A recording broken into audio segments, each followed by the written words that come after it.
আসসালামু আলাইকুম। Iraq Iran যুদ্ধে দেখেন, তারা আমেরিকা, ইরাক, ইসরায়েলের লোকজন তারা ভয়ে বাংকারে ঢুকে যাচ্ছে। এদিকে আমাদের বাঙালিরা কী করছে দেখছেন?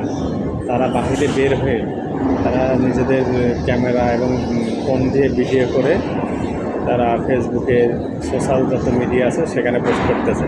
তাহলে একটা জিনিস চিন্তা করেন, বাঙালির বুকে সাহস কত! বাঙালির বুকে সাহসের কারণে আজকে বাঙালি বিশ্বে একটা জনপ্রিয় এবং পপুলার একটা রাষ্ট্র এবং পপুলার জাতি, যেখানে পুরো বিশ্বের লোকজন জানে এবং বাঙালিদের সাহস এবং শক্তির দিক দিয়ে, সব দিক দিয়ে আমরা এগিয়ে আছি ইনশাল্লাহ।